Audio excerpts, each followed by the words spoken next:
Il s'agissait de tirer les 123 jurés, s'il vous plaît, tirer au sort les 123 jurés d'assises, ce qui était fait, donc nous aurons tout à l'heure la liste. Bien, on va reprendre l'ordre du jour. On va commencer par l'appel des adjoints et des conseillers municipaux. Monsieur Michel Donon, Présent. Bernard Collin, présent. Madame Françoise Poupin, Présente. Monsieur Michel Dubouffet, Pouvoir. Alors, pouvoir, à moi. Concernant le compte rendu du 24 avril, concernant le compte rendu du 28 mars, est-ce que vous avez des observations? Oui. Vraiment une question que pose mes collègues, l'ordre d'appel, pourquoi il est fait dans cet ordre? C'est pas alphabétique, c'est pas... C'est l'arrache.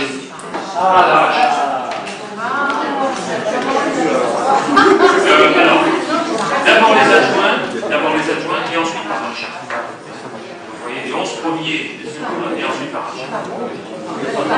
Et par groupe. Pourquoi vous êtes...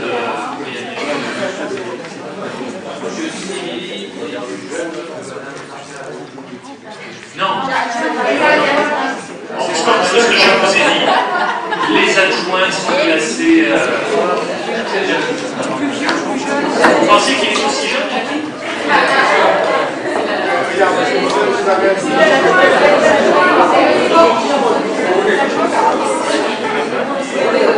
En tous les cas, M. Estin, on vous a pas mis devant son Bien. C'est bon les explications.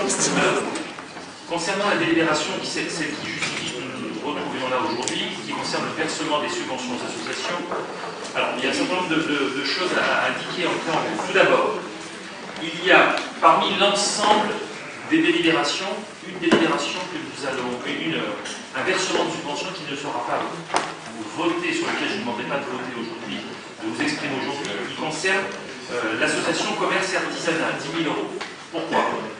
Jusqu'à présent, ici même dans cette assemblée, nous votions les subventions de fonctionnement uniquement de BP à BP pour permettre à chacun de voir la lisibilité, de comprendre la répartition des subventions.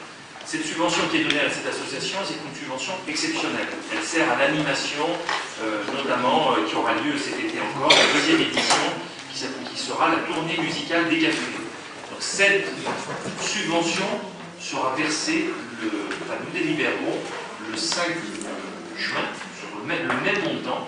Simplement, elle n'apparaîtra pas dans le corps de la délibération pour que nous puissions comparer ce qui est comparable. La subvention d'une période sur l'autre. Premier point. Parallèlement à ça, il y a un certain nombre d'élus qui sont impliqués dans des associations. Je pense au Dr M pour le CIQ Quintin, l'association des jumelages du Sporting Club Salonnais, Jean-Claude Fabre pour Salon Culture, Théâtre Côté-Court, M. Bernard Cartier sur Théâtre Côté-Court et rencontres cinématographiques, Yves Santiago pour le CIQ Craponne, Monac, des Juifs, Mme Jeannie Moutet pour Festivités Festival et Mme Yveline Dufaux pour l'Association des commerçants. Donc, ces élus, en ce qui concerne les votes concernant l'ensemble des associations indiquées dans la délibération, s'abstiendront, bien évidemment. Je vous pose la question, M. Estin, est-ce que vous avez, vous aussi des élus qui, étant impliqués, ne s'abstiendront pour une partie, et notamment l'association pour laquelle ils perçoivent une subvention? Oui, bien sûr, mais nous ne participons pas au vote sur les subventions qui concernent les associations. Tout en général. Voilà, oui. Parce que là, on vote un bloc, monsieur le maire, c'est ce que je voulais vous dire. Oui, comme nous votons chaque année. Oui. Mais nous faisons depuis, comme ça s'est toujours fait, nous votons toujours un bloc. Hein. La seule différence, et je le rappelle, d'habitude on vote le bloc dans le budget. Voilà. Oui, et ça c'est, vous savez, le fait d'avoir eu finalement un délai très réduit pour voter les subventions. Nous votions dans le cadre du budget précédemment, c'est ce que nous referons dès l'année prochaine pour l'inscrire dans le budget. Là, c'est un peu particulier, c'est la période de remise en fonctionnement de la collectivité après une élection. Donc c'est ce qui explique ce deuxième vote. Bon, vous étiez abstenu pour le budget, donc je conçois parfaitement que vous absteniez dans le cas du vote. C'est dans le prolongement de ce que vous avez décidé. Oui, dans les questions, vous savez, je ne sais pas. Non, nous, ceux qui ne sont pas impliqués dans des associations voteront pour les montants que vous avez décidé d'octroyer aux associations. Quant à ceux, je pense à mon collègue Michel Roux, qui sont impliqués dans la gestion d'associations, ou moi-même, ou d'autres ici, ils ne participeront pas au vote, tout simplement. Oui, mais ce que je vous proposais, c'est simplement de le faire en inscrivant, plutôt de lire toutes les associations, de le faire. Bien sûr. On fait votre vote. Donc on part sur ce principe-là. Bon, est-ce qu'il y a d'autres questions si on s'est mis d'accord sur les procédures? Pas de problème. Oui, vous pourriez, à propos de ces associations, quels sont vos critères? Ah, je pensais que c'était M. Isner qui a posé la question. Non, mais étant comme dit dans l'occurrence, Alors, j'aimerais savoir justement comment vous faites pour attribuer les affaires. Il y a deux principes importants. Je crois qu'il y a toujours eu le choix de travailler sur des contrats avec les associations. Il y a une négociation qui est faite, la municipalité, les élus dans chacune de leurs délégations fixent des objectifs pour rencontrer les associations individuellement. Je prends l'exemple de la Croix-Rouge, puisque c'est une association ici présente. Eh bien, nous avons rencontré le président de la Croix-Rouge, nous avons défini sur plusieurs années les engagements mutuels, et nous avons acté un mode de financement qui correspond à des objectifs que nous nous fixons, qui concernent chacune des associations. Et je pense que très souvent, la difficulté à travers les critères, quels critères pourrions-nous mettre en place qui puissent être le critère identique pour une association culturelle, que ce soit une association sportive ou une association. On se rend bien compte que dans ce domaine-là, il n'y a pas de critères qui pourraient être génériques. Ce qui reviendrait à dire qu'il faudrait travailler par filière ou par domaine. Filière sportive, filière culturelle, en apportant des spécificités. En matière culturelle, comment pouvons-nous comparer un événement qui va du théâtre à un événement qui va autour du chant? On se rend compte que c'est difficile. La question des critères, on se rend compte qu'aucune des collectivités n'ont fixé des critères sur les associations culturelles, sur les associations caritatives ou autres, ou les centres sociaux, ou les structures qui concernent. Ce sont d'autres objectifs qui sont définis, qui concernent des contrats d'objectifs pour lesquels il y a des partenaires extérieurs avec lesquels nous sommes en négociation, souvent pour 4 interlocuteurs. Restent les associations qui finalement sont toujours le cœur du problème et pour lesquelles la question est toujours posée, qui restent les associations sportives. L'association sportive, il y a une vision de la fin des années 60 qui était une vision très dynamique, qui était celle en 1960 de dire on va faire des critères, puisqu'effectivement on avait cette logique à l'époque d'avoir une volonté de rationaliser les choix en matière de politique sportive et en oubliant deux paramètres. Qu'il est difficile de comparer un sport individuel comme le triathlon à une pratique collective comme le rugby à 15. Qu'il y ait une notion de sport de haut niveau qui est toute relative. Vous savez, quand vous faites le tir à la caramide d'un 10 mètres, même si c'est un sport olympique, il est évident que le très haut niveau ne correspond pas à une vision, pourtant c'est une discipline olympique, je ne fais que répéter une discipline olympique, par rapport à ce que peut être dans un domaine le fait de pratiquer le foot en 3e division. Donc la notion de très haut niveau, voilà, est encore une notion toute relative.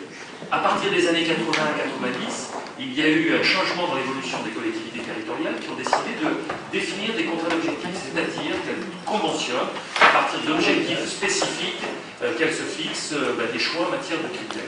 Premier élément qui est dans la démarche. On a depuis une quarantaine d'années abandonné les critères au profil des contrats d'objectifs qui sont un peu plus dynamiques et qui sont une vision un peu moins éculée de ce que peuvent être les critères. Et puis deuxième élément important, qui est qu'il y a, quand il y a une équipe politique, il y a l'action politique, la volonté politique. À un moment donné, une collectivité, nous avons été élus, chacun d'entre nous a été élu de manière très respectable pour appliquer une politique.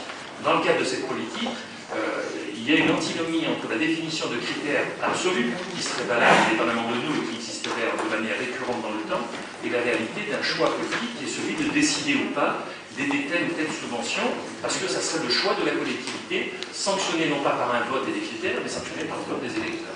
Vous voyez un peu l'évolution de la carrière.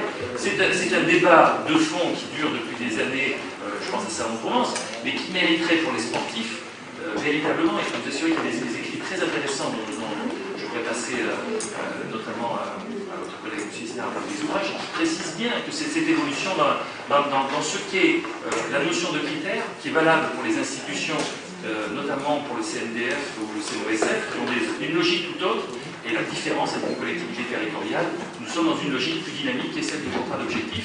Et c'est dans cet esprit-là que nous avons mis en place, contrairement, de manière concomitante à la loi, qui prévoit l'encadrement des associations qui touchent plus de 23 000 €, que nous avons décidé, nous, pour les associations de plus de 15 524 €, de conventionner en plus. Donc au-delà du seuil pour lequel il y a un conventionnement qui est obligatoire, eh bien à Salon, nous avons 28 associations pour lesquelles, au-delà de ces discussions qu'il y a et de cette vision que peut avoir les élus dans leur délégation, eh bien, il y a un conventionnement écrit qui rédige et qui définit précisément ce que nous souhaitons, ce que nous visons ensemble comme objectif, et ce qui nous permet là aussi de pouvoir acter la plupart des subventions. Ce que je rappelle aussi, parce que c'est intéressant, c'est qu'il y a 176 associations qui sont conventionnées. 176. Et il y avait 200 demandes. Voilà. Vous avez dit tout à l'heure une phrase qui m'a heurté, pourquoi vous ne pouviez pas mettre de critères aux sessions culturelles, et que c'était en fonction de ce que vous décidez vous-même. Ce que vous avez voulu expliquer, c'est justement à propos des critères qui avaient été mis en place sur les sessions sportives, ne pouvait-on pas mettre des critères objectifs de réussite dans certaines associations culturelles qui sont inscrites, qui récupèrent des fonds importants. Alors c'est pas forcément le nombre d'adhérents qui fait l'association culturelle, c'est la qualité de ce qu'elle propose. Et je crois que je ne vois pas pourquoi une association sportive aurait des critères et des objectifs et pas une association culturelle subventionnable. Et dans votre question, vous précisez qu'il vaudrait mieux qu'il y ait des critères pour tout le monde ou qu'il y ait des critères pour personne. Oui. Non, mais je veux parler d'autre chose. Je crois qu'il y a toujours une confusion entre les critères qui sont l'attente des critères. Prenons l'exemple du sport. On va faire une expression, mais comme le conseil est court, on va reprendre un peu de temps, un peu plus de temps que d'habitude pour en parler. Prenons l'exemple du sport. Quel pourrait être le bon critère? Certains vont dire, écoutez, c'est le haut niveau de pratique. Bon, on va favoriser le haut niveau de pratique. Ça peut être un autre critère qui serait, non pas le haut niveau de pratique, mais la pyramide des âges. On considère que plus il y a de jeunes, plus c'est sain et qu'à partir de là, ce qui serait intéressant. Puis on pourrait considérer que les clubs sportifs ont une vocation de formation. Donc à partir de là, le nombre de dirigeants. Puis d'autres diraient effectivement, ce critère qui pourrait être important, c'est l'approche médicale. C'est qu'il y a des problématiques de dopage, donc on va valoriser des associations qui prennent en compte la dimension préventive. Et puis on pourrait décliner un certain nombre de critères à souhait, pour lesquels effectivement certains seraient très adaptés. Je prends l'exemple de critères concernant la pratique sportive, et puis d'autres complètement dépassés. Je prends l'UCEP par exemple. L'UCEP n'a pas vocation du tout à faire une pratique de haut niveau ou à favoriser le sport auprès des adultes. Donc vous voyez la difficulté. Donc, ce qui voudrait dire qu'il y a toute une série d'associations qui seraient hors critères dans un cadre différent. Ce qui signifie que c'est différent. Par contre, ce que vous évoluez, ce que vous envisagez, M. Roux, c'est la question de dire, doit-on évaluer les politiques culturelles et faut-il à un moment donné les évaluer sur quels critères? Je crois que nous les évaluons. À un moment donné, il y a des actions, je crois qu'il y a quelques années en arrière, nous avons su faire des choix. Bon, je ne voudrais pas revenir sur... Il y avait des événements culturels sur la ville que nous n'avons pu souhaiter voir poursuivre, parce qu'effectivement, un des critères qui était celui que nous avons défini, l'équilibre financier ou les choix en matière d'organisation ne nous correspondaient pas. Je pense qu'effectivement, c'est des indicateurs sur lesquels nous nous fixons. La réussite, elle est effectivement elle peut être quantitative, elle peut être qualitative, elle peut se décliner à souhait. De toute façon, il y a une volonté, et je pense que dans le domaine culturel, Jean-Claude Favre est à votre disposition pour, et comme il le fait avec la plupart des associations culturelles, Jacques Sylvie, là aussi sur les associations sportives, ou dans d'autres domaines, pour décliner et envisager ce que peuvent être... Vous savez, la discussion que nous avons eue, M. Roux, association Croix-Rouge, dans un domaine bien spécifique, je crois qu'elle a été pour le moins intéressante. Elle nous a permis mutuellement de connaître ce que faisaient les uns et les autres, de définir ensemble là où nous voulions aller et de se mettre d'accord de manière contractuelle. Et les critères que nous avons mis en place, nous nous sommes définis, parce qu'effectivement nous avions une logique et vous aviez une certaine logique, ça nous a permis d'être complémentaires et d'avancer. Prenez l'exemple, et celle-ci. Bien. Monsieur Pensier, Monsieur Romignon. Vas-y, Monsieur Pensier. Pour les préciser, nous avons un petit peu de temps, monsieur Maire, donc si je n'oublie pas trop le temps quand même. Une intervention et une question. Alors, si je vais être synthétique. Vous me permettez, Laurent? Bien sûr. Si vos interventions pouvaient être courtes, ça permettrait à votre question de répondre. Qui est un peu en liaison avec les critères. Je voulais profiter de la tribune qui vous est donnée pour mettre un focus sur une association. Et lorsqu'on regarde les critères et lorsqu'on regarde les valeurs absolues par rapport aux subventions qui sont accordées, lorsque je regarde la subvention de 1500 € accordée à l'association pour le développement des soins palliatifs, je trouve que c'est peu. Et je profite de l'occasion qui nous est donnée pour mettre un peu le focus sur cette association qui fait un travail très important dans un domaine qui est fondamental, qui est la fin de vie, qui touche les jeunes populations atteintes du sida ainsi que les personnes âgées. Donc, un peu en lien avec la notion de critères, c'est le constat que les 500 € par rapport à d'autres associations, que je ne citerai pas, ça paraît un peu. Je ne sais pas si vous remarquez, le constat il est terrible. Il est qu'à un moment donné, on est sollicité pour, là aussi, les questions de prévention sur le cancer. Effectivement, qui peut penser qu'à un moment donné, ce n'est pas souhaitable de subventionner encore plus? On est sollicité pour les associations qui interviennent sur les maladies orphelines. C'est vrai on pourrait difficilement ne pas le faire. Le problème, encore une fois, c'est qu'est-ce que peut faire une collectivité? Une commune, ce n'est pas l'État. Une commune, les lois de décentralisation renvoient à ce que doivent faire les communes. Une commune, ce n'est pas parce qu'elle a la capacité, grâce à la clause générale de compétences, d'intervenir dans tous les domaines, qu'elle peut faire tout. Nous devons quand même nous concentrer sur pourquoi c'est fait. La question des soins palliatifs, la question de la santé publique en France, c'est une compétence régalienne, c'est celle de l'État. Et c'est vrai que les collectivités peuvent pallier un peu, mais à un moment donné, et je ne dis pas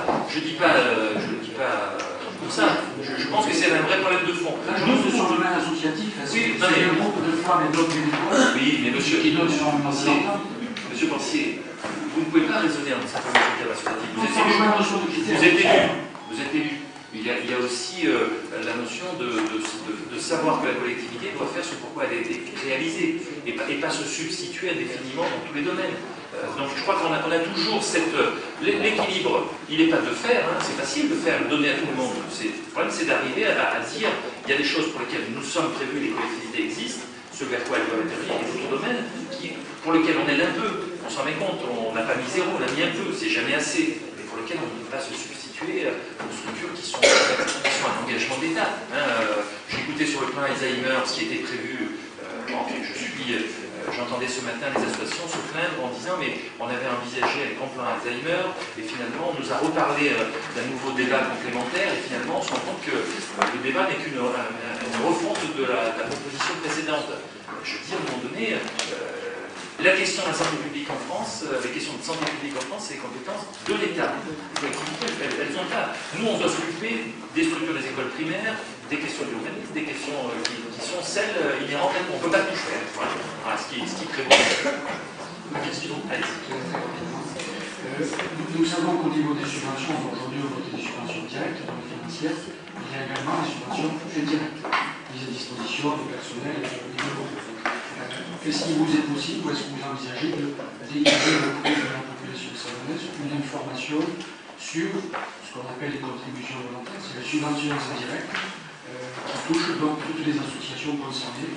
Ce peut être une information pour avoir une information qui soit complète, parce que la subvention financière, ça n'est pas une fin en soi, quand on sait qu'il peut s'y rajouter, notamment je pense à des mises à disposition de l'eau. Monsieur Pensier, reprenez votre budget, refeuilletez les dernières pages du budget, vous avez tout à l'intérieur du budget. Nous avons voté lors du dernier budget, vous avez dans les pages qui concluent notre budget l'ensemble des aides indirectes, mise à disposition personnelle, mise à disposition de l'eau. Vous avez à l'intérieur du document l'ensemble.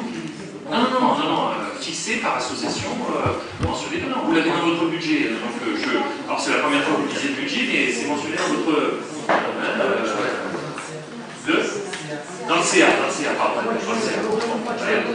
Voilà, vous l'avez, c'est un acte obligatoire. Les aides indirectes doivent être quantifiées. Et on sait, et ça nous permet aussi de se rendre compte que,